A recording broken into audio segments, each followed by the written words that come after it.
vérifier quand même la deuxième condition, juste pour vous montrer que même si la deuxième condition est vérifiée, si la première ne l'est pas, donc on dira que ce n'est pas une transformation monotone croissante.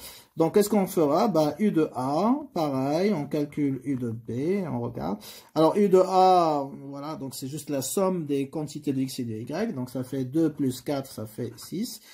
U de B, c'est 2 plus 2, ça fait 4, donc ça fait A préféré à B. Parce que U de A, il est là, il est supérieur à 4, bien sûr. V de A, je regarde, est-ce qu'il me donne le même classement ou pas? Donc, ça fait, qu'est-ce qu'on a? Pour V de A, c'est X moins Y, d'accord?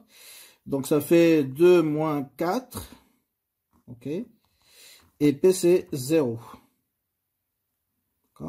Donc là, normalement, ça fait moins 2. Ben, ça n'a pas de sens, hein, parce que l'utilité, bien sûr, elle doit être négative. Alors que V de B, bien sûr, c'est 2 moins 2, ça fait 0. OK? Donc là, 0, bien sûr, donc ça fait un P qui est préféré à A. OK? Parce que 0, c'est supérieur à moins 2.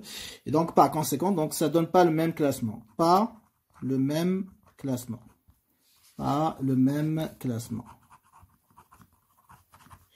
Donc, pareil, ici, deuxième condition, non vérifiée. Et même si j'avais changé un petit peu, peut-être je mets 4 pour X et 2 pour Y, et ça va me donner le même classement, eh bien, ce ne sera pas une transformation monotone croissante, parce que la première condition n'est pas vérifiée. Donc, les deux conditions ne sont pas respectées. Donc les deux cas. Par conséquent, donc V n'est pas une transformation monotone croissante donc de U.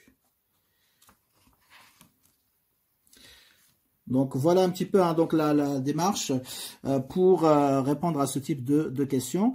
Donc toujours on vérifie, est-ce que je peux écrire une fonction, d'accord, ou transformer l'expression d'une fonction, d'accord, U en fonction d'une autre, bien sûr. Donc ça peut être, là on a vu au carré, on a vu par exemple racine carrée. Ça peut être juste, je fais la somme, donc avec un chiffre positif ou négatif. Je peux multiplier la fonction d'utilité initiale par un paramètre, etc. Donc il y a plusieurs donc façons de faire d'effectuer cette transformation ou cette composition, d'accord. Donc l'essentiel c'est que je peux écrire V en fonction de U. Il y a un lien mathématique, d'accord? Deuxièmement, donc, je prends deux paniers, ou on me donne deux paniers, après je regarde est-ce que j'obtiens le même classement avec les deux fonctions d'utilité. Donc voilà un petit peu la démarche pour répondre à ce type de questions. L'utilité de ça, bien évidemment, comme on l'a expliqué à plusieurs reprises, c'est de pouvoir remplacer une fonction compliquée, une fonction d'utilité compliquée par une fonction d'utilité qui est plus simple, qui est plus pratique à calculer. Et bien sûr, c'est très très précieux lorsqu'on a besoin de temps, etc., notamment le jour de l'examen. D'accord? Très bien. Donc, on va arrêter à ce niveau-là, parce que là, on a travaillé un petit peu les différents cas. Et bien sûr, donc ça sera la dernière partie ou dernière vidéo concernant la séance du mardi 29 décembre.